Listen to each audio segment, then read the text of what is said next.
Bendito sea el Señor. Vamos a orar y vamos a pedirle al Señor que nos dé la sabiduría. Padre, te pedimos hoy la bendición para cada familia, para cada uno de los países, las ciudades donde tenemos a alguien, Señor, sentado, esperando, atento, este primer mensaje del mes de febrero, segundo mes ya en el que nos metimos en este 2024. Tú nos llevas de victoria en victoria y de triunfo en triunfo. Ayúdanos a superar toda dificultad, límpianos de todo pecado, derrama sobre nosotros el Espíritu Santo prometido para los tiempos finales y aviva tu iglesia, tu obra a nivel mundial. En el nombre de Jesús pedimos la sanidad de los enfermos y rogamos el avance sobrenatural hacia las naciones de la tierra antes de que tú nos lleves en el rapto. En el nombre de Jesús de Yeshua, nuestro Mesías y Salvador, te damos gloria y gracias. Amén, Señor. Y amén. Voy a ponerles un pedacito de lo que ya hicimos para que ustedes puedan ver lo que ahora gracias a Dios se puede hacer. Estos avances los permite el Señor, así que veamos este video breve, si ya lo tenemos allí. Es un video brevecito, ya vamos a ponerlo con buen volumen. Es un minutico nomás, pero préstele atención. Ahora sí, desde el principio, ya. It's been quite a cold season in Colombia, hasn't it? That's why I had to put on a coat, so you will have mercy on me. Why don't they take it off? I like to be better presented at the beginning, then I take it off. But brothers, look, the topic we have for today is quite strong. And it's a subject that I don't want to offend anyone. But I have to be clear. I have to be clear. Without Jesus, there is no salvation. Without Jesus, there is no salvation. This morning, my grandson asked me, because we usually go out in the mornings before the service with them, to have a coffee. Bueno, vamos a dejarlo hasta ahí. Sé que todos entendieron perfectamente. No soy yo. Y sí soy yo. La inteligencia artificial la entrenamos con varios cultos para que aprendiera mi tono de voz, a pronunciar como yo pronuncio. Y el culto que lo dimos en español, ahora la inteligencia artificial, claro, revisándola, nos permite enseñar en cualquier idioma. Así que lo que usted acaba de oír en inglés, no lo estoy predicando yo en inglés, lo está predicando la inteligencia artificial usando mi voz. Y modula los labios en la misma forma como yo hablo y salen las palabras como yo las pronuncio. Así que podemos emitir los mensajes en chino, o sea, en mandarín, en italiano, en francés, en alemán y en inglés. Ya hemos hecho la prueba para esos idiomas. Así que miren lo que Dios está haciendo. ¿Cómo es posible esto? Esto es posible y muchas cosas más que les quiero advertir. Así que tenga cuidado, porque a partir de ahora cualquier persona puede, como ya tiene mi voz y mi voz está ahí en internet, así como yo o con mi hijo Brian y este servidor estamos haciendo esto que ustedes vieron hoy con los idiomas, así cualquier persona puede grabarme a mí diciendo 50,000 barbaridades. Y usted me va a ver a los ojos y me va a ver moviendo la boca y diciendo: hermanos, métanse aquí que esto está bueno. Yo, el pastor Omar, les invito porque es que esto les va a dar plata. Sepan que cuando alguien les esté promoviendo dar plata o cambiarse, dar plata en otro lugar o llamar a donativos, yo nunca hago eso. Así que a partir de ahora, como usted ya vio que se puede hacer con inteligencia artificial, asimismo pueden aparecer videos de una persona teniendo relaciones pornográficas y nunca haber estado ahí. Ahora no diga: claro, pastor, ahora sí tiene el tapadero perfecto. De todo hay ahora.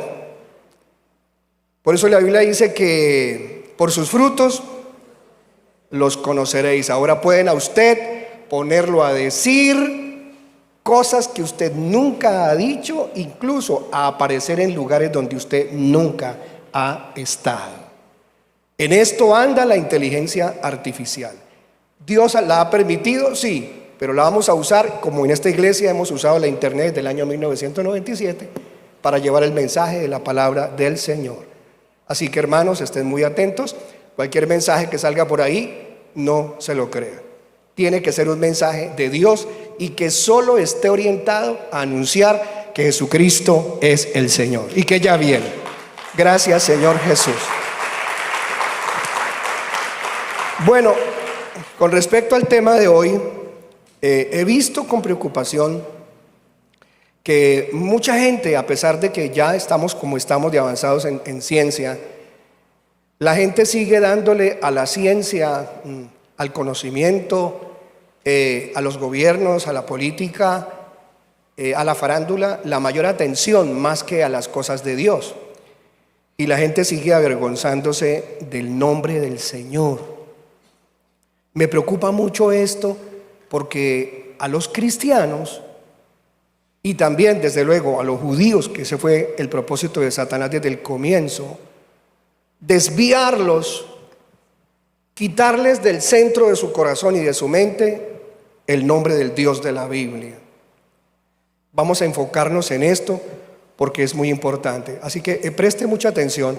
Abramos el libro de los Hechos de los Apóstoles, capítulo 5, y vamos a ver un pasaje de algo que ya ocurrió, que es verdad y que sigue ocurriendo y va a ocurrir más. Y es cómo manipulan la mente de las personas. Si antes manipulaban la mente de las personas solo con las religiones, con el mundo mismo y los atractivos del mundo, imagínense lo que pueden manipular la mente de un ser humano ahora, con esta capacidad tecnológica que ya tenemos. En el libro de Hechos, en el capítulo 5, encontramos que los discípulos empezaron a hacer, después de que Jesús murió, muchos milagros. Y en manos, dice Hechos 5:12 de los apóstoles, se hacían muchas señales milagrosas y prodigios entre el pueblo. Y claro, dice la Biblia que estaban todos unánimes allá a la entrada de uno de los templos, en el pórtico de Salomón, que era el sitio donde por lo general Jesús de Nazaret escogió también para dar palabra. Allí también ellos les gustó ir y predicar en ese lugar, en el pórtico de Salomón. Y claro, la gente le llevaba enfermos de toda clase y hubo muchos milagros y por eso iba muchísima gente. Entonces ese sitio se congestionaba porque ya era un lugar donde obligatoriamente los discípulos desde Jesús ya acostumbraban a predicar y hacer allí cosas poderosas. Estamos en el momento de la historia, uno de los momentos más preciosos donde se va a volver a repetir eso, porque estamos entrando y ya empezó desde el año pasado el avivamiento. En octubre del año pasado, la inteligencia artificial que yo les conté a ustedes empezó a mostrarse al mundo y ya existe también una forma de tener predicadores que no son de Dios ni tienen el Espíritu Santo. Vi ya una inteligencia artificial que no tengo el nombre aquí, aunque tengo ahí el video, que usted puede entrar y pregunta cualquier cosa de la Biblia y se la responde. Es más, usted le dice, explíqueme el libro de tal y el versículo tal, y se lo explica. Es una inteligencia artificial como tantas que hay unas muy buenas, pero ya existe una entidad, o más bien, llamémoslo así, programas que tienen algoritmos. Los algoritmos son como los patrones que se les dan, la forma lógica como van a operar. Y ellos van a atraer a muchas personas porque les va a contestar cosas que pueden ser verdaderas. Por ejemplo, usted le puede preguntar, dígame por ejemplo quién fue Jefté. Dígame si en verdad Jefté quiso matar a su hija. Y como eso es una pregunta que mucha gente tiene, que si Jefté de verdad le sacrificó la hija a Dios, lo cual no es verdad, eso no es cierto. Y si hoy en día un pastor hasta le puede decir, sí, yo leí en la Biblia que Jefté le sacrificó en un altar, en holocausto, le sacrificó a su hija a Dios. Dios nunca pide sacrificios humanos. El único que pidió, ¿cuál fue? El de Abraham, que pidió que sacrificara a Abraham, ¿a quién? a su hijo Isaac, pero nunca Dios ha pedido y además no permitió que Isaac fuera sacrificado. Pero aparecen cosas como esa, incluso si hay pastores que dicen que sí, pues ahora hay inteligencia artificial que le puede dar a usted respuestas que no son guiadas por el Espíritu Santo, y muy buenas. Entonces, si estamos en el tiempo de mayor engaño en la historia de la humanidad, sepan ustedes que ya dentro de poquito se va a manifestar cuando nosotros nos vayamos, aunque hay cristianos que no les gusta que les hablen del rapto y dicen que el rapto es doctrina de error y que no existen versículos en la Biblia para el rapto. Pobrecita la gente que no conoce la palabra de Dios en verdad.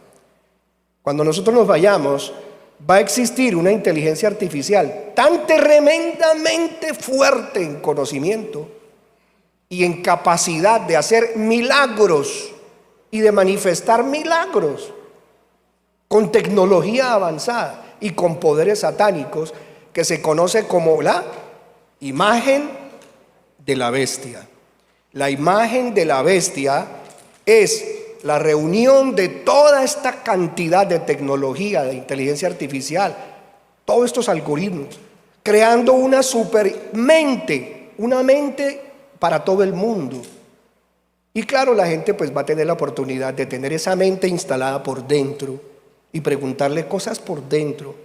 Así como te puede meter hoy en día un celular en tu cabeza, ya se puede hacer. Así como te pueden no solamente traducir como me traduce a mí esto, sino que para este año, a final de año, los humanos, como yo por ejemplo, podría no solamente usar el servicio de traducciones, sino yo mismo, si me llegara a meter algo aquí en mi cabeza, si yo mismo permitiera que me inserten un microchip o que me conecte con ellos de manera, como usted ya sabe que se pueden conectar de tantas formas, y usted vería al pastor ya predicando en 50, en 60, en 70 idiomas. Y sí sería yo, con mi hoja, con mi voz, porque tendría un mecanismo ajeno a mi cuerpo para hacerlo. No lo voy a hacer, y aunque esa tecnología salga, no me voy a meter dentro de mi cuerpo nada que, aunque me dé el poder de hablar muchos idiomas, así mismo puede tomar control de mi mente y trabajar conmigo, usarme como un robot. Deben estar preparados. Y en esta predicación que estamos leyendo de señales milagrosas, la Biblia nos advierte que Jesús de Nazaret también contó desde los días de él: ustedes en mi nombre van a hacer mayores milagros que los que yo hice. Les sigo repitiendo, no se extrañe que dentro de poco, sin inteligencia artificial, sin tecnología, caminemos sobre el agua. Si yo o algo otro lo llega a hacer y no es con tecnología, es parte de la obra de Dios. Pero también, así como vamos a poder hacer milagros como los que Jesús dijo, no se admire porque el anticristo, dice la Biblia, y el ayudante del anticristo, el último llamado falso profeta o la segunda bestia, dice que también hará caer fuego del cielo. Va a lanzar palabras que parecen de un ser sobrenatural y va a hacer descender fuego delante de los hombres desde el cielo y va a producir milagros en los seres humanos, que los humanos van a decir: este hombre es el duro, este es el verdadero, divino Mesías. ¿Están advertidos, hermanos? Estamos advertidos, hermanos. Amén. Pues vea lo que dice acá la Biblia, que si eso pasó, va a pasar con la iglesia. Satanás es imitador de todo lo que es de Dios. ¿Por qué limita? Para que la gente no le otorgue la gloria a Dios por estas cosas, como milagros sobrenaturales, sino que no le dé gloria al que lo hizo, el que hizo al hombre y nos da ese poder, sino que siempre Satanás estará buscando que se glorifique la ciencia, que se glorifique el hombre, la sabiduría humana, pero que se le quite todo crédito a lo que está relacionado con Dios. Por eso el tema de hoy se llama la gran noticia, la mejor noticia. Hay una palabra en la Biblia que aparece en el Antiguo Testamento mencionado y en el Nuevo más claro, y esa palabra es evangelion. Evangelion. Y esa palabra griega significa buena noticia. Evangelion es el número 2098 del griego de Strong. Para los interesados, busquen en el griego de Strong y se van a encontrar con la definición de la palabra evangelión. Esa palabra se la inventó Dios. Y esa palabra, evangelio, en español, Dios quiso llamar evangelio al regalo más maravilloso. Dios envió a su Hijo al mundo para que el mundo fuera salvo por él, y el mundo sería salvo y se le daría no solamente vida eterna a los salvos, y la Biblia dice que esa salvación vendría por la palabra de Dios. Así que la palabra de Dios, la voz de Dios emitiendo una palabra con poder, la quiso llamar Dios Evangelion. Evangelio. Por eso Satanás trata de desprestigiar esa palabra. Yo he oído predicadores que dicen: yo soy cristiano, pero no soy evangélico. ¿Han oído eso? Hay gente que dice: a mí no me llamen evangélico. ¿Por qué? Porque Satanás, así como hizo avergonzar en el pasado a aquellos que invocaban el nombre de Yahvé, tanto que ya no se conoce el nombre de Yahvé, sino es que Jehová y otra cantidad de nombres que no son el verdadero, pero bueno, respeto al que lo haga. Así le hizo olvidar al pueblo hebreo el verdadero nombre de Dios, y lo ha avergonzado tanto y tontamente de que pronuncien el nombre de Dios, que aunque el nombre de Dios, el nombre verdadero de Dios, Yahvé, está en la Biblia, en el Antiguo Testamento, más de 6,650 y tantas veces, y la gente no conoce el nombre de Dios verdadero, ni porque hay más de 6,000 veces en la Biblia ese nombre.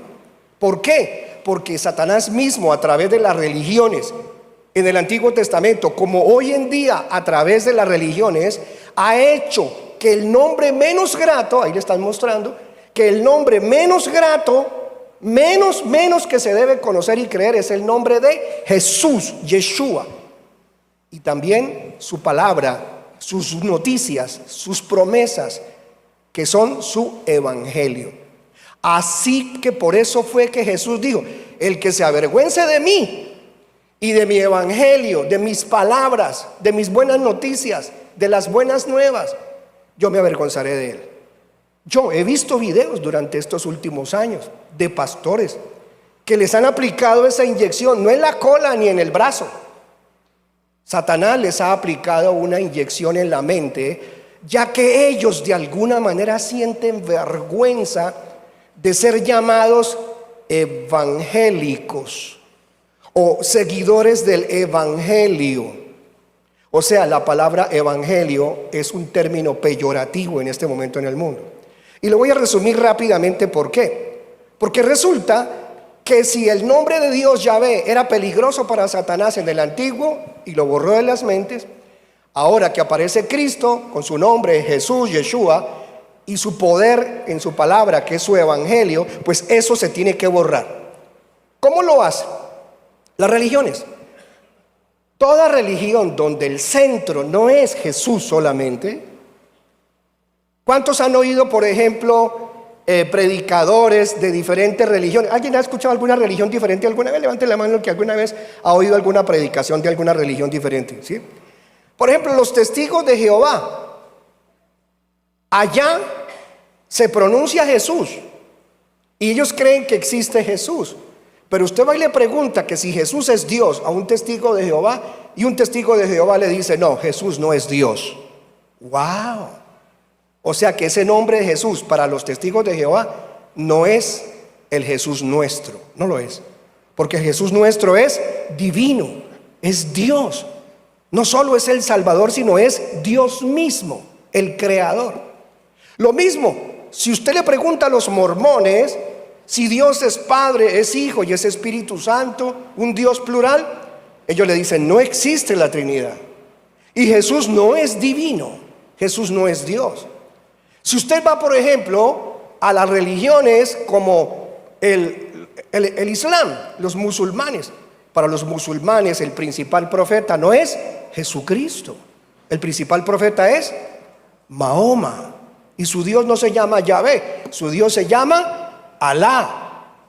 Y si vamos aquí nomás al catolicismo, en el catolicismo creen en el Padre, en el Hijo y en el Espíritu Santo. Pero la que tiene que ir a avisarle al hijo que necesita un favor a alguien es María. Entonces a ellos le enseñan que a Jesús a través de María. Y les enseñan que el Jesús, que es el nuestro, está sin poder, está caído, el Señor caído de Monserrate, es un pobrecito que está colgado, que hay que iluminarlo. Es más, le enseñan a usted que Jesús se mete en una oblea, que la llaman la Eucaristía, la hostia, y que el pobre Jesús se mete en la hostia y que lo tienen que partir cada domingo o cada vez que hacen una misa. Dicen, aquí está el Cordero de Dios que fue sacrificado por nosotros, y cogen la oblea y lo parten y le dicen, reciba el cuerpo de Cristo, y la persona abre la boca y le dicen, cuerpo de Cristo, cuerpo, y la gente que se come dice que el cuerpo de Cristo. Pero el Cristo nuestro no volvió a morir, sino murió una sola vez para siempre, y solo fue necesario que fuera sacrificado, ¿cuántas veces? Un solo sacrificio.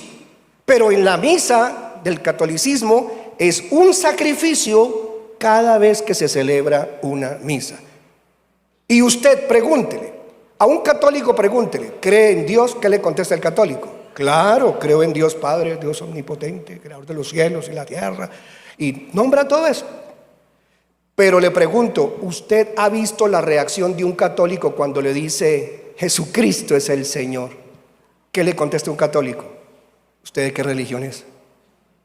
¿Usted abandonó la Santa Madre Iglesia? Usted es un apóstata. En cambio usted dígale Dios y el católico está feliz. Es más, dígale al católico María lo bendiga. Ay, esa es la felicidad más grande.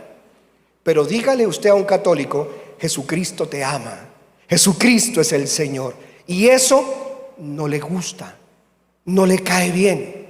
Así que Satanás fue muy astuto en lograr que la humanidad entera tuviera para cada persona creyente en la espiritualidad humana una religión, una secta. En cada secta donde Jesús no es, en cada religión donde Jesús y su santo evangelio no es el centro de la predicación, entonces no es el Jesús verdadero. Por ejemplo, en los Jesúsolos, o llamados los unicitarios, que dicen que Jesús sí, que Jesús es Dios. Ellos sí creen que Jesús es Dios, pero ellos le dicen Jesús no es Padre, Jesús no es Espíritu, el Espíritu Santo, Jesús es solo. Entonces ese no es el verdadero Jesús. Entonces así está el mundo lleno de sectas. Y Satanás ganó en cierto sentido mucha ventaja sobre la humanidad al lograr que la gente no se concentre solo en el Dios de la Biblia, Yahvé, que es Padre, que es Hijo y que es Espíritu Santo, y que hay un solo nombre dado a los hombres en este planeta para que sean salvos, y ese nombre solo es el nombre de Jesucristo, de Jesús el Mesías. Bendito sea el nombre del Señor. Así, esta historia, que alargó un poquito el comienzo, nos cuenta que los metieron presos por hablar en ese nombre, en el nombre de Jesús, de Jesucristo, Yeshua. Verso 17, vamos a leer. Capítulo de Hechos 5 en la LBLA o NBI está bien. Versículo 17, leamos hasta el versículo 20. Dice, pero levantándose el sumo sacerdote, oiga, también era sacerdote, y creía en el Dios de la Biblia, pero ese nombre no le gustaba. Levantándose el sumo sacerdote y todos sus partidarios que pertenecían a la secta de los saduceos, se llenaron de envidia. ¿Y qué hicieron ellos? Entonces arrestaron a los apóstoles y los metieron en la cárcel común. Pero en la noche, un ángel del Señor abrió las puertas de la cárcel y los sacó. Un ángel del Señor. Verso 20. ¿Qué les dijo el ángel? ¿Qué tal si lo leemos? Vayan, les dijo, preséntense en el templo. ¿A dónde los mandó el ángel? Al templo. Pero pastor, ese templo lo construyó Herodes. Herodes era malo. Sí, pero ese templo Cristo lo consideró casa de Dios en ese tiempo. Preséntense en el templo y prediquen ¿qué? Y comuniquen al pueblo todo este mensaje de vida. ¿De qué está hablando? La Biblia dice, anúncienle al pueblo todas las palabras de esta vida. ¿Cuáles son las palabras de esta vida? El Evangelio. Anote ahí, las palabras de esta vida es el Evangelio. Las buenas nuevas, las buenas noticias, que así se le dice. El versículo 21. Sin embargo, ellos obedecieron lo que el ángel les dijo y se fueron a predicar al templo. Y ahí, al oírlo, entraron al amanecer en el templo y enseñaban. Ya, hasta ahí nomás. Quiero que vea algo. En el versículo 25, claro, los jefes se enteran de que ellos lo sacaron de la cárcel, un ángel de manera sobrenatural. Y algún chismoso fue y les contó: oiga, son discípulos que usted metió presos, a Pedro, a Juan. Ahora un ángel los liberó. O alguien, ellos no van a decir que un ángel, ellos dijeron que se escaparon. Así que llegó un informante a los sacerdotes de esta secta a contarles: estos hombres están libres y están predicando otra vez lo que ustedes les prohibieron. Leamos el verso 25. En esto se presentó alguien que les informó: miren, los hombres que ustedes metieron en la cárcel están en el templo y siguen enseñando al pueblo. Verso siguiente. ¿Qué hizo el jefe de la guardia? Verso 26. Fue entonces el capitán con sus guardias y trajo a los apóstoles. Esta vez, ¿cómo? Sin recurrir a la fuerza. ¿Por qué? Porque temían ser apedreados por la gente. Verso siguiente. Luego de conducirlos, los presentaron ante ¿quién? Ante los del Sanedrín, los jefes. ¿Qué les dijeron los jefes en el versículo 27? Vamos el 27 primero. Los condujeron ante el consejo y el sumo sacerdote les reclamó. Yo le voy a preguntar, ¿qué predicaban ellos? Ellos predicaban al Dios de la Biblia, al Dios de Abraham, de Isaac y de Jacob. Pero ¿qué había de diferente? Lo único diferente era que ellos estaban diciendo que Dios se había hecho hombre, aunque estaba anunciado en el Antiguo Testamento, y que en ese nombre la humanidad sería salva, en el nombre de Jesucristo. Eso era lo que no les gustaba a ellos. Recuerda, a cualquier secta le gusta que se hable de Dios, pero a ninguna secta le gusta que se predique especialmente la salvación solo en Jesucristo, el Hijo de Dios. Versículo 27, ahora el versículo 28. ¿Qué les dijo el jefe de todos estos religiosos? Terminantemente les hemos prohibido enseñar en ese nombre. ¿Cuál es el nombre que no les gusta? Jesucristo, el Hijo de Dios. Sin embargo, ustedes han llenado a Jerusalén con sus enseñanzas y se han propuesto echarnos la culpa a nosotros de la muerte de ese hombre. Y claro que ellos fueron los que lo mandaron a matar, junto con los fariseos y otros feos. ¿Y sabes algo? Hoy en día Satanás tiene también una oferta, y ojo con esto, iglesia, ustedes hermanos que nos ven a través de la internet. Satanás también sabe que hay gente que en la iglesia le gusta el nombre de Jesucristo y no lo quieren negar. Pero Jesús también nos enseñó una cosa: que al amar a Dios por encima de todo, amáramos también ¿a quién? Al prójimo.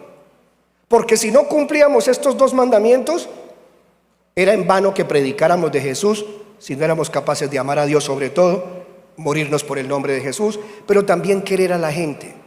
Miren, hermanos, ¿existen sectas dentro del cristianismo? Digamos que sí, las hay, claro que las hay, pero esto tal vez no se ha predicado, o si se ha predicado no le hemos puesto cuidado. Miren, Satanás sabe que hay gente muy pobre, bastante pobre, que ha vivido en pobreza desde que son niños. Sus abuelitos fueron pobres, sus papás fueron pobres, su familia es pobre, y de alguna manera han tenido guardado en su corazón, que no es bueno, esas raíces de amargura, una rabia contra la gente que tiene modos económicos, bien sea porque los han oprimido, los han explotado, qué sé yo. Y entonces, aunque conocen a Cristo, vienen a Cristo, se arrepienten de sus pecados, ellos no quieren una iglesia que tenga gente pudiente. Ojo con esto, Porque la gente pudiente les molesta, les fastidia. Para ellos la gente pudiente no debería ser bendecida por Dios. Y Satanás es experto. Entonces usted conoce iglesias que se especializan únicamente, y eso no está mal, eso está bien. Hay que llegarle al más necesitado como al más rico, a todos. Pero hay iglesias donde la palabra de Dios se predica, pero no se acepta a todo el prójimo. No se acepta a todo el prójimo. Y entonces usted ve iglesias donde el pastor siempre está predicando contra los ricos, siempre está diciendo que los ricos nunca entrarán al reino de los cielos, y estará dándole palo a todos los que tengan plata. Es más, esas iglesias hacen que las mujeres ni se pongan ni siquiera un calzado adecuado, que porque es pecado, que no se echen un color en el cabello, que se pongan sino solamente faldas largas, que no se unten nada en la cara, que porque todo eso es vanidad, todo eso es el mundo, y eso es lo que practican las mujeres ricas y vanidosas. Y ahí está sembrando una semilla de falta de amor al prójimo. Creer que solo los pobres tienen derecho a entrar al cielo. Pero también existe la otra parte, donde esa gente dice: no, yo soy un miembro de tal comunidad, yo tengo X o Y propiedades, yo tengo muchos estudios, yo soy un hombre muy culto. A mí no me gusta ir donde esa gente que se viste así, con esa falda y ese pelo y esa manera descuidada. Y no solamente de vestir, sino de hablar.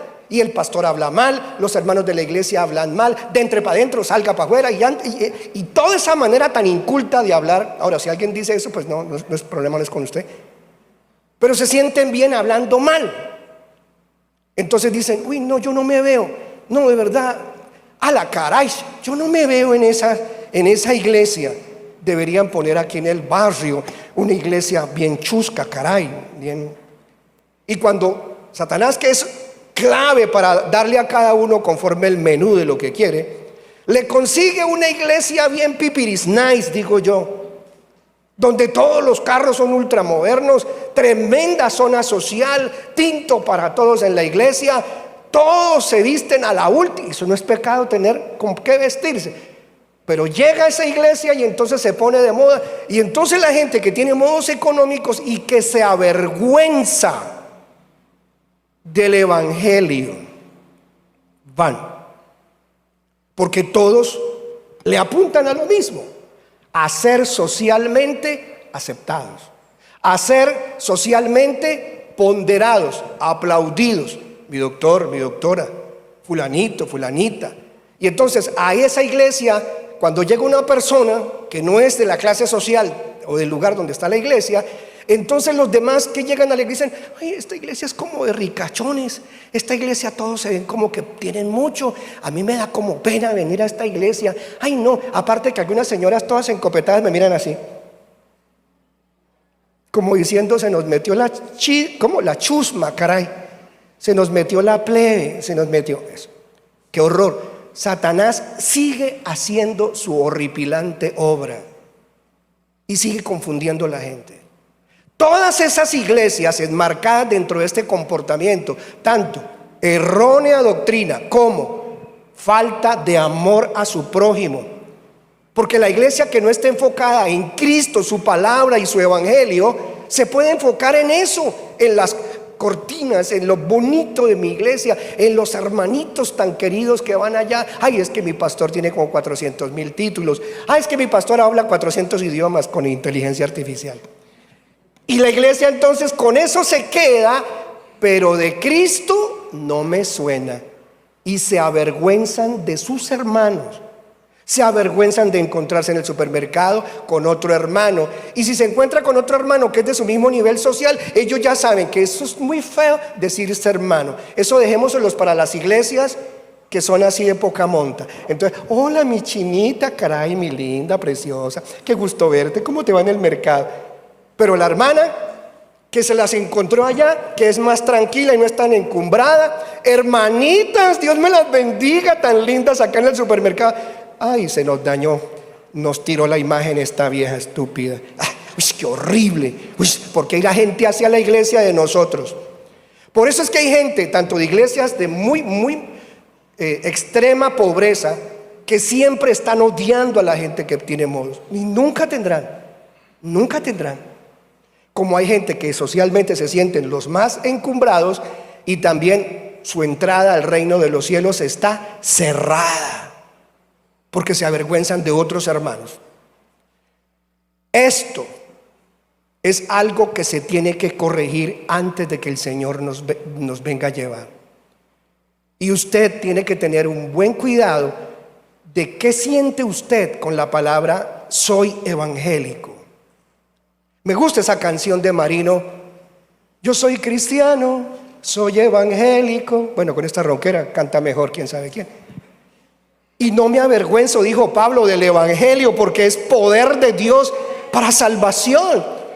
Pero ¿cómo se conoce tu corazón? ¿Cómo probar tu corazón? Pues tú mismo, te reto, ponte en el espejo y grita: Omar Enrique Saiz Manosalva, eres un evangélico. ¿Eres un evangélico de raca mandraca?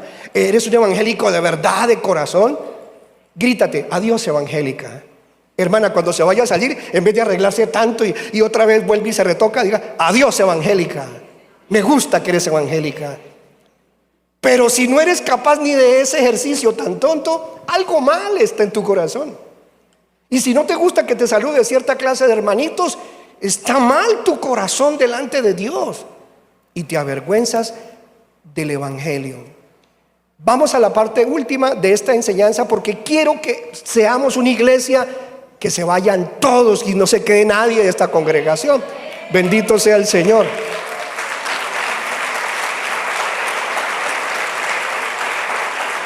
Bien, nos dimos cuenta en el último versículo de Hechos 5, 27 o 28, que les dijo el sacerdote: ¿acaso no les mandamos que no enseñaran más en ese nombre? En ese nombre. Muy bien. Ahora, por eso Pablo, veamos un momento, Romanos 1, 16. Hemos llegado a una parte muy importante. Romanos 1, 16.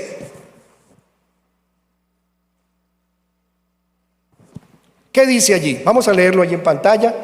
Lo podemos colocar en NTV. Gracias, hijo, Dios te bendiga. En la NBI está bien. ¿Qué dice? Pablo dijo estas palabras. ¿Por qué Pablo dijo eso? A la verdad, no me avergüenzo del evangelio.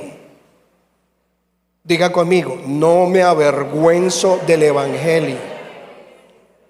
¿Por qué? Pues es poder de Dios. ¿Para qué?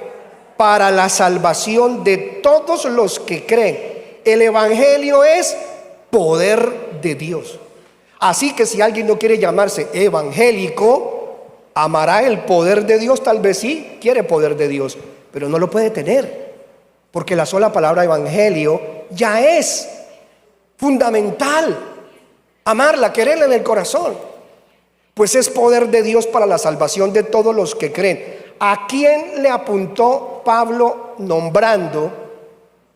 Primero nombró a los judíos. Voy a leerlo en esta versión de la NT. Terminemos esto. Salvación de todos los que creen. De los judíos primeramente, pero también de los que no son judíos, de los gentiles. Expliquemos. Dígale al que está al lado, póngale cuidado. Póngale cuidado. Mire, le voy a contar algo. A Dios, en su santa voluntad, se le dio su santísima gana salvar primero ¿a quiénes? A los judíos.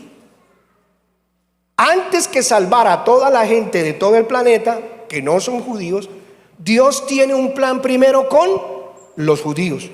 Claro, hebreos. Ahora, descendientes también de la tribu de Judá se llaman judíos, pero ahora se le llama a todo hebreo judío. Y Jesús era y es, bueno, nacido en tierra de Judá.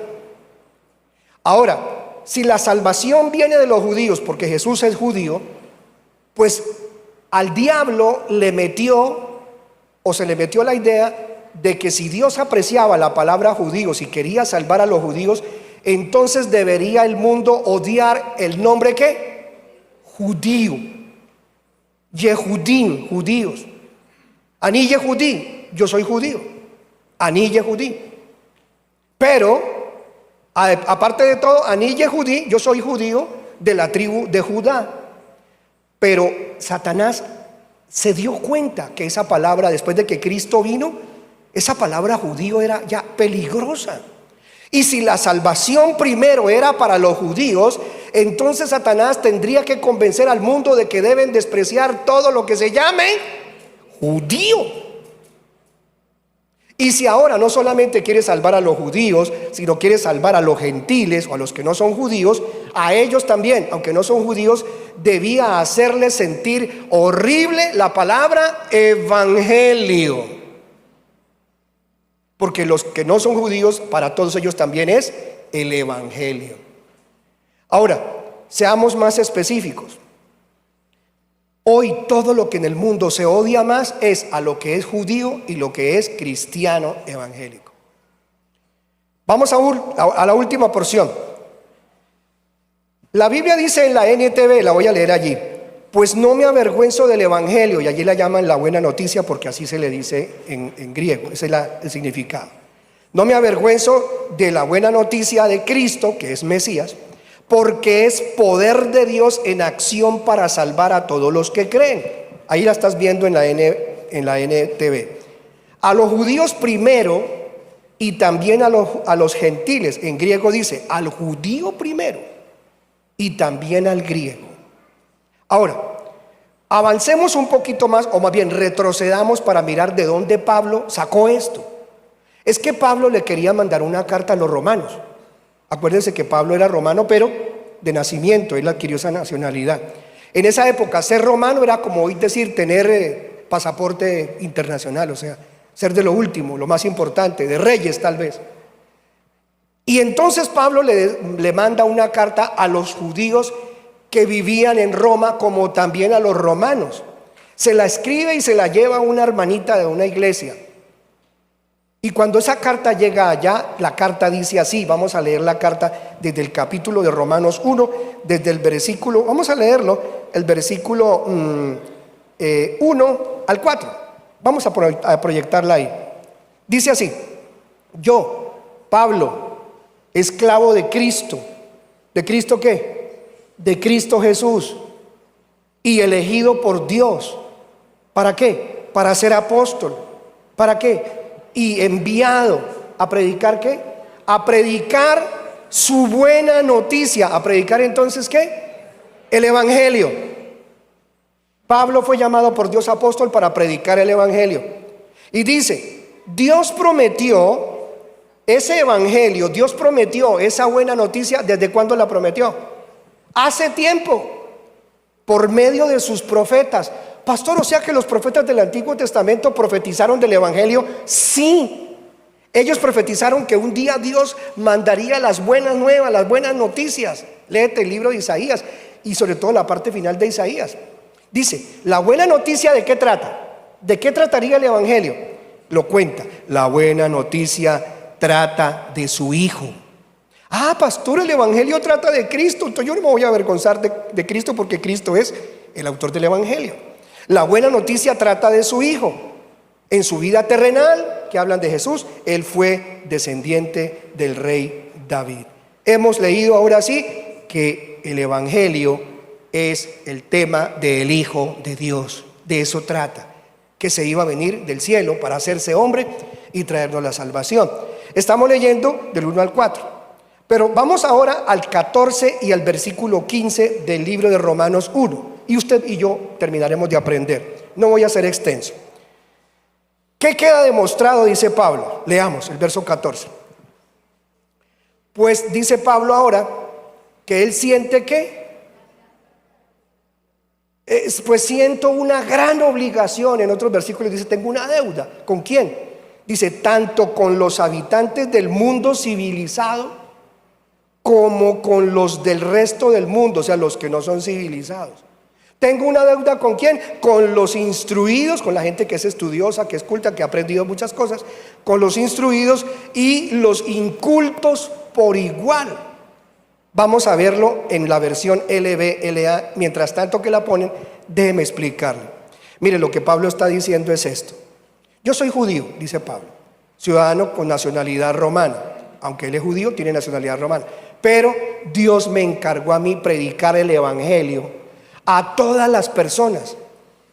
Aunque yo era judío y siento carga por los judíos, a mí Dios me encargó que le predique a la gente que no es judía. Yo soy apóstol a los gentiles, a los que no son judíos, pero tengo una deuda. ¿Con quién tengo una deuda? Dice, yo tengo una obligación de predicarle a toda la gente griega, como dice la Biblia en el original, es decir, a la gente civilizada, a la gente que le gusta estudiar y aprender cosas. Yo con ellos tengo una obligación, pero también tengo una obligación con los bárbaros, dice el libro en griego. ¿Cuáles son los bárbaros? La gente que es incivilizada. O sea que el evangelio, ¿para quién es? Para ricos, para pobres, para cultos, para incultos. El evangelio es para la gente que es de las ciudades o la gente que es de la selva. Mucha gente cree que este pobre indígena, que este no merece nada. Sabe que en una época decían que los negros no tenían alma y que los indígenas de nuestras tierras, los aborígenes, era gente sin alma. De todo esto viene, o quién se inventó que esta alma no vale para salvarla. Este no sirve para salvarlo. El único que sirve para salvarlo es el rico, el culto. Pero ni los cultos, ni los ricos del mundo, ni los incivilizados, ni los de las selvas más perdidas, a ellos también se les ha tratado de llevar el evangelio en esta época. Y yo conozco misioneros, historia de misioneros que se fueron a evangelizar aquí en el Amazonas y se los comieron. Por llevarle la palabra los mataron. Y también hemos visto personas que le han llevado la palabra a gente muy rica y la gente rica se los come, ya no enolla ni se los masca, sino que ellos los devoran con insultos, con menosprecio. Esta gente de quinta, esta gente que predica de ese de Jesús, esta gente no tiene esas calidades. Pero usted ve ahora en la reunión de Davos, que llegó una indígena. Si podemos poner el video, le agradezco. Llegó una mujer del Amazonas que tiene como Dios a una falsa deidad que se conoce como la ¿qué? La Pachamama. Un demonio que se llama la Pachamama, que dicen que es la madre tierra. El mismo Papa Francisco hace un par de años se fue y en el Vaticano hizo una reunión y llamó a gente del Amazonas con sus prácticas, sus maracas y sus deidades falsas y sus ritos oscuros y paganos. Y en la reunión él se postró ante la imagen de la Pachamama, se arrodilló y le dio un beso a la imagen de la Pachamama. Ahora el mundo entonces culto, el mundo religioso católico y el mundo de la cultura de los países que se reúnen en Davos han considerado demasiado menospreciable al Jesús, al Cristo vivo de la gloria, y han considerado valiosísimo los demonios de la selva. Por eso en esa reunión que hubo en Davos estaban sentados los directivos de Davos, varios, y trajeron a esta sacerdotisa de la selva. Ahí está la foto de ella con su cara pintada, y ahora ella hace un rito, pronuncia lenguas demoníacas, porque esa lengua ni siquiera es de la tribu. Eso es una lengua que la generan los demonios, y ahí comienza a hacer un rito en esta reunión en Suiza, y comienza a invocar espíritus, porque es lo que está haciendo. Y ahora ella va y le sopla en la cara a estas personas y les infunde el espíritu de la Pachamama. Recibe la Pachamama, recibe la Pachamama, recibe la Pachamama. Y esto el mundo sí lo aplaude. Esto el mundo era para que se avergonzara, pero ellos no se avergüenzan. Mire esto.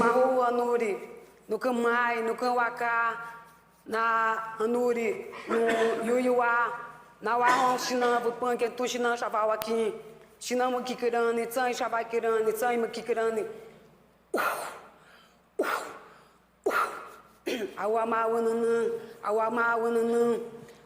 En el 2024, hace apenas un mes, invocando esos espíritus, y se los infunde a cada uno de ellos, se los sopla. Y ellos lo reciben con agrado, porque ese espíritu es un espíritu del mundo caído. Porque Satanás ha hecho que el mundo reciba lo que es del mundo y rechace lo que es del Dios de la Biblia. Eso sí lo recibe el mundo. Pero usted no tiene ese espíritu, usted tiene el Espíritu Santo de Dios. Y gracias al Señor que rechazamos toda forma de espíritu que hace que se avergüencen del Señor. Mire, yo le agradezco al Señor que sus hijos ni mis hijos se lleguen a casar con alguien que no está como deberían estar las parejas de nuestros hijos y de nuestras hijas, en yugo igual, no desigual. Todos nuestros hijos tienen defectos. Su hija es más peleona que la mía o menos. Mi hijo es más peleón que el suyo. Pero vienen a la iglesia, están creciendo, se están formando. Y eso Dios lo trata y eso Dios lo puede arreglar. Pero algo que ya es abominable a Dios es que tus hijos rechacen al Espíritu de Dios, rechazando a Jesucristo o sintiéndose más que otra persona, que es abominable al Señor, y avergonzándose del Evangelio, porque hay gente que aunque diga que es creyente en el Dios de la Biblia, se avergüenzan de los predicadores de la palabra del Señor. Hermana y hermano, nunca permitas que tus hijos se avergüencen del Señor Jesucristo. Nunca permitas que alguien le hable mal del Espíritu de Dios, ni hable mal de Jesucristo. Es más, el libro de los Salmos nos dice que tú y yo no nos debemos sentar en silla de escarnecedores. Vamos a la última porción de la palabra y está en la Biblia diciéndonos Pablo que cualquiera que se llegue a avergonzar del Señor, Dios lo va a rechazar a él también. Dios lo va a rechazar. Yo no quiero que mis hijos se casen con católicos, ni católicas, ni testigos de Jehová, ni unitarios, ni se casen con gente que cree en estas tonterías. ¿Cuánta gente chicotera, palabrera? Yo les explicaba en el culto pasado, estuvimos hablando de la muerte de esta senadora colombiana, que declaró con su propia voz que ella era santera, más bien que era de la religión yoruba. Y ellos no creen en el Dios de la Biblia, creen en de los espíritus ancestrales. Yo no sé cómo hay gente que no tiene problema para reunirse en reuniones sociales, familiares, con toda esta parafernalia de gente con estas creencias. Pero si llega un cristiano, un buen cristiano, no le dan entrada a su casa.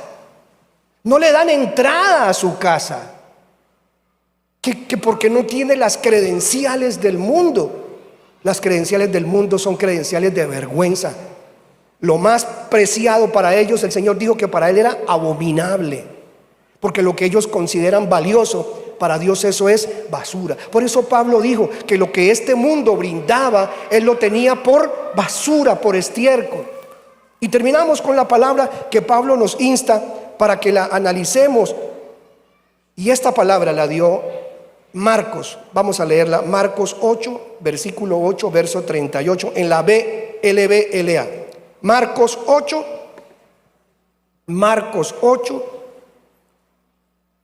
versículo 38. Palabras de nuestro Rey Jesús de Nazaret. ¿Qué dice Jesús? Jesús dice, leámoslo, ¿qué tal si lo leemos todos? Porque cualquiera que se avergüence de mí y de mis palabras, su palabra la da a través de ¿qué? De las buenas nuevas. Cualquiera que se avergüence de mí y de mis palabras en esta generación adúltera y pecadora. Mire, en el pasado, todo el Antiguo Testamento, Dios llamó a esa generación dura de corazón. Pero a la generación de Cristo para acá, la Biblia llama a esa generación, que son muchas generaciones, pero la llama la generación adúltera y pecadora. O sea que desde Jesucristo hasta que Él vuelva, dice, cualquier persona que desde los días de Jesús hasta que Él vuelva se avergüence de lo que Él predicó y del nombre de Jesús, Él dice, cualquiera que se avergüence de mí y de mis palabras en esta generación adúltera y pecadora, el Hijo del Hombre, que es Jesucristo, también se avergonzará de Él cuando venga en la gloria de su Padre con los santos ángeles. Mira Mateo 10, 32 y 33. Mateo 10, 32 y 33. Mientras recuerdo y te cuento algo. Mira, cuando nosotros empezamos a trabajar este lote, que era un lote horrible en la situación en la que se encontraba este lote, era el botadero de basura de una constructora. Y lo que tuvimos que hacer para limpiar Y poder meter aquí este parque y este auditorio fue un trabajo de muchísimos años, duros, de arduo trabajo. Y estando aquí trabajando, un día vino la administradora del conjunto de al lado, de Santa María de Cañaveral, la administradora de esa época, hace muchos años, como 8 o 10 años. Vino la administradora con una señora de la junta y yo estaba cortando matas, que todavía lo hago. Me gusta podar las matas de acá. Y ahí con mi sombrero y la herramienta y el machete, llegaron las dos señoras por un lado y dijeron: oiga, señor, usted es un invasor de este lote que es de nosotros. Y disculpe, ¿y estas señoras por dónde se metieron? Bueno, no teníamos puertas. Se metieron por acá, por detrás, desde allá. Y dije: disculpe, buenos días. Señor, hágame un favor. ¿Usted por qué se metió a este lote? Este lote es de nosotros, de aquí de Santa María de Cañaveral. Y dije: discúlpeme, señora, usted está equivocada. Hágame el favor, voy a llamar a la policía, lárguese de aquí. Pero póngame cuidado, suelte ese machete, escúcheme. Tranquila, señora, ¿qué quiere? Hágame el favor, ¿usted quién es? Yo soy el pastor de la iglesia. Y sí, yo compré este lote. ¡Ja! ¡Ja! Me miraron de arriba abajo y como estaba de obrero, como no tenía corbata y saco, era chusma. Chusma, chusma. ¡Ja! Va a comprar usted un lote de estos. Bueno, ¿qué necesita, señora? Necesito que me haga el favor. Claro, allá estaba mi esposa de lejos, allá estaba mi cuñado, mi yerno, Joás, y al rato entraron otros más a pelear con mi yerno, a amenazar a mi yerno. Yo hubo uno que le mandó la mano a mi yerno para pegarle, y mi esposa le dijo: cuidadito, me le pega a mi yerno, dijo mi esposa. ¿Qué señoras tan peleonas? ¿Y qué quieren, señoras? Que me hagan el favor y nos traigan ya las escrituras que demuestren que este lote es de ustedes. Ay, señora, yo no tengo por qué traer las escrituras. Usted se metió a un lote ajeno. Se armó tanto el bonche que tuvimos que llamar a la policía. Y llamamos a la policía y vinieron los policías y claro, vino la policía, yo fui y saqué la escritura y le entregué la escritura al capitán. El capitán cogió y vio mi nombre ahí. Dijo: señora, usted está metida en propiedad privada, hágame el favor, y se salen. ¿Cómo nos van a sacar? Nosotras somos las dueñas. ¿Cómo se les ocurre? Esto es chusma, estos son unos invasores de lotes. No, señora, al contrario, usted está respetando a este señor. Y aquí está la escritura y esto es lotes de ellos. Así como esta situación se nos ha presentado muchísimo a lo largo de muchos años, incluso antes de eso. De tal manera que yo, viendo esa situación tan terrible de la persecución, un día fui y hablé con el constructor, con la empresa, ni siquiera con la gente que compró, sino con el que estaba haciéndoles edificios después de que ya habían unos construidos hace años. Construyeron una siguiente etapa y el constructor me mandó a llamar porque yo también quería hablar con él. Y entonces el constructor de este conjunto de al lado me invita a su oficina, me hizo esperar todo lo que quiso, porque como yo iba a hablar con un pastor, los pastores no valen nada, son gente de quinta, son gente de última.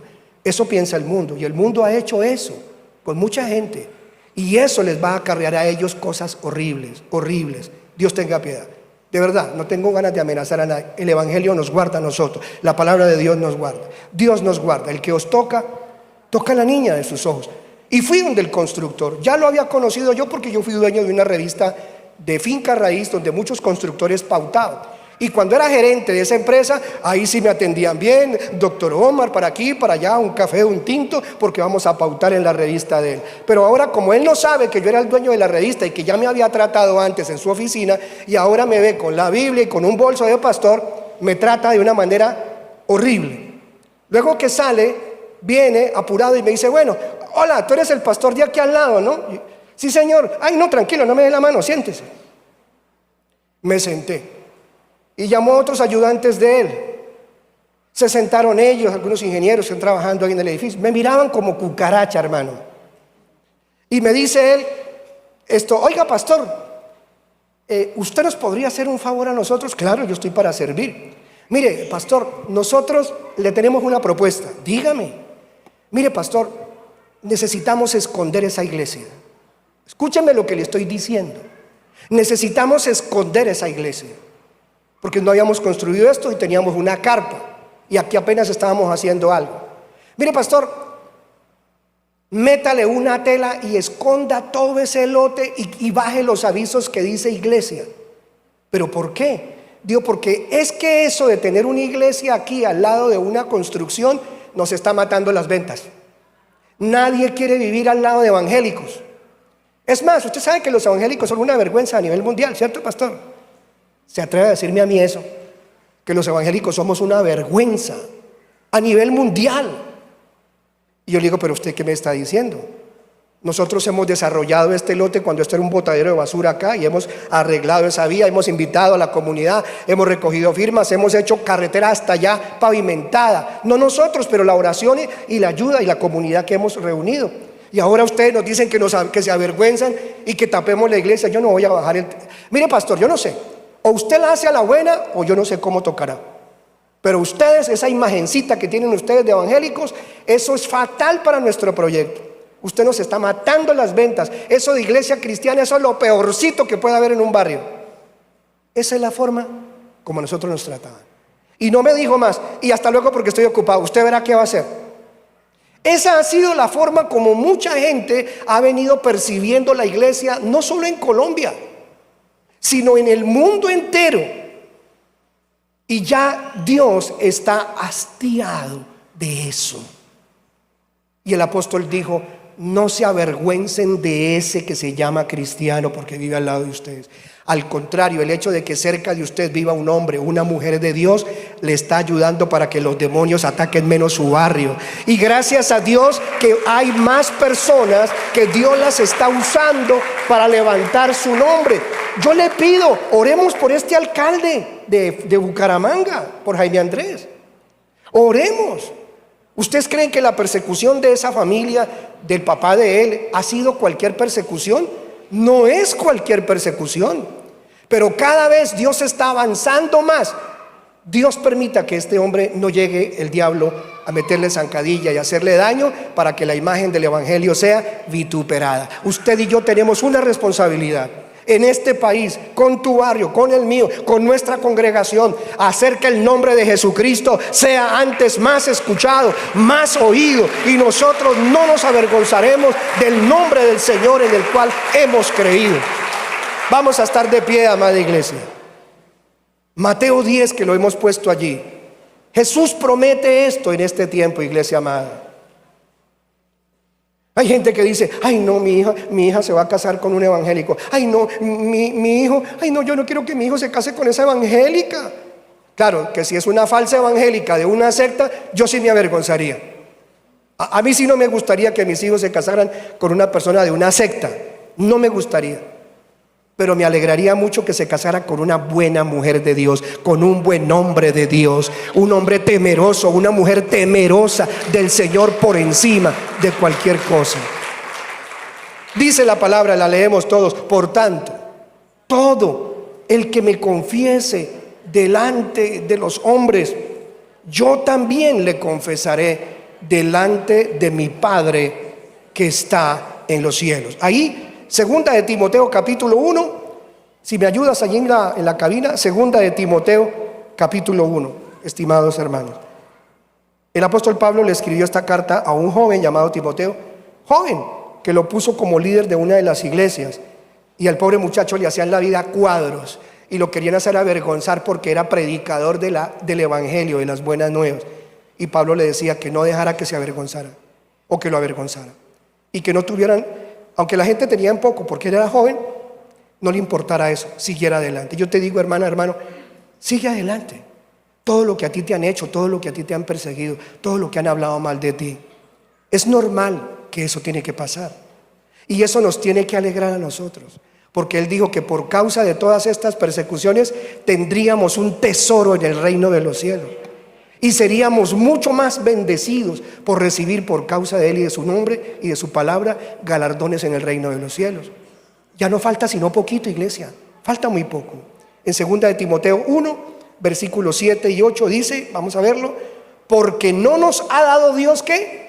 Espíritu de cobardía, sino de poder, de amor y de dominio propio. Verso siguiente. Por tanto, no te avergüences del testimonio de nuestro Señor. ¿Qué decía Pablo? Hermano, no se avergüencen de mí. Lo dijo, ni de mí, prisionero suyo. ¿Por qué? Porque como Pablo la habían metido preso, entonces la gente decía, ay, no, esta iglesia no es de Pablo. Ese Pablo nos está haciendo avergonzar y ya lo metieron preso al hombre.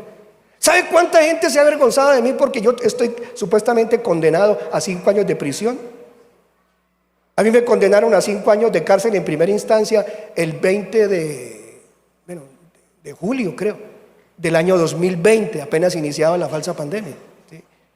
Y ya se van a completar 4 años de mi condena. Y todavía no han podido hacer nada ni contra la iglesia ni contra nosotros.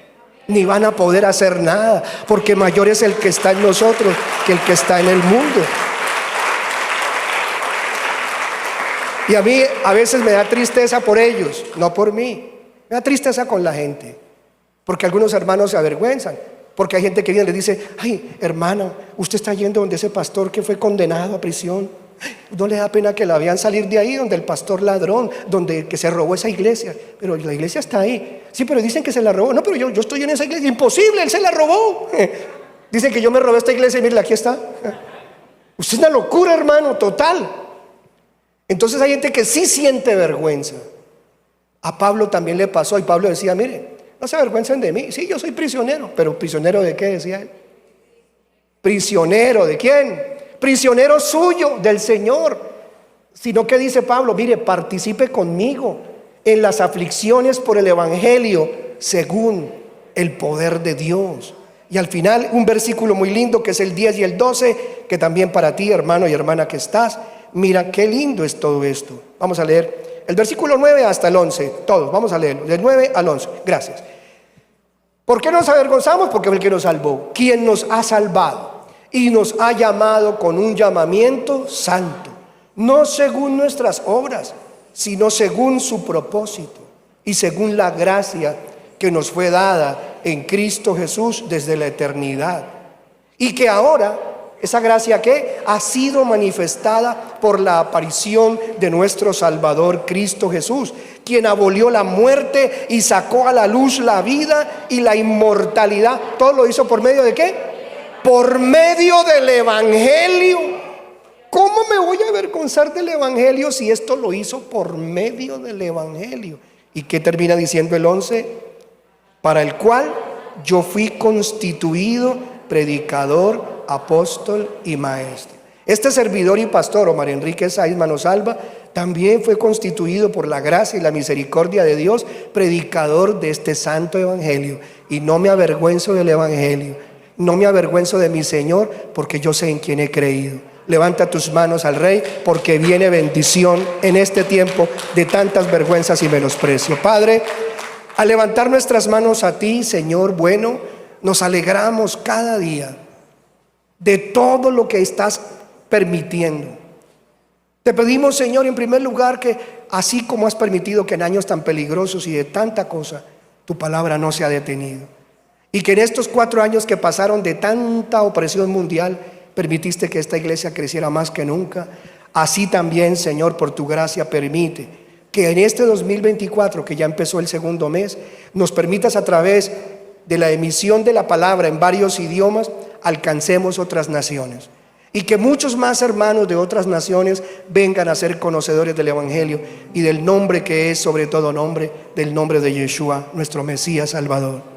Te pido que bendigas a cada hermano y a cada hermana, que no se han avergonzado de ti ni de tu palabra, y que no se sienten menos que nadie por ser parte de una congregación cristiana evangélica, sino que se sienten felices de ser parte del rebaño que tú dijiste, Señor, que era manada pequeña. Bendice a esta manada pequeña que a nivel mundial estamos hoy reunidos. Seca esas lágrimas, hermana, seca esas lágrimas, mi hermano, porque Dios conoce tu caso.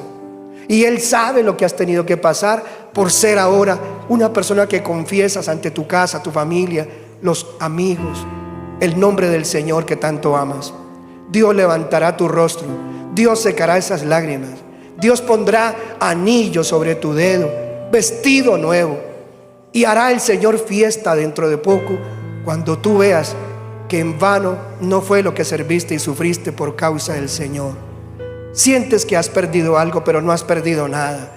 Todo ha sido ganancia, porque en Cristo Jesús todo ha sido ganancia. Todo lo que te ha pasado es ganancia de Dios para ti y para los tuyos. Tu casa y tú, prometió el Señor, serán salvos y Él cumplirá su palabra. Él nunca ha dejado de ser fiel y no quiere que tú ceses de ser fiel. Sé fiel a Dios y el Señor restaurará dentro de poco lo que necesitas ver restaurado. Sé fiel hasta la muerte, te dice el Señor, y yo te daré la corona de la vida eterna. Gracias, Señor Jesús. Esas manitos levantadas para ti, Padre, por un Dios tan bueno, un Dios que nunca nos has faltado. El pan nos lo has dado, la prenda la tengo en mi cuerpo, un techo hay sobre mi cabeza, bendiciones he conocido y he probado. Me falta la mayor, que estés pronto con tu iglesia, Señor. Llévanos pronto y que el mundo sepa que tuvo una esposa del Cordero que estaba ahí para ellos. Gracias, Señor Jesús. La iglesia y el espíritu y la iglesia decimos: oh sí, ven, Señor Jesús. Amén y amén. Gracias, Señor bueno. Mi alma te alaba, te amo, Señor Jesús.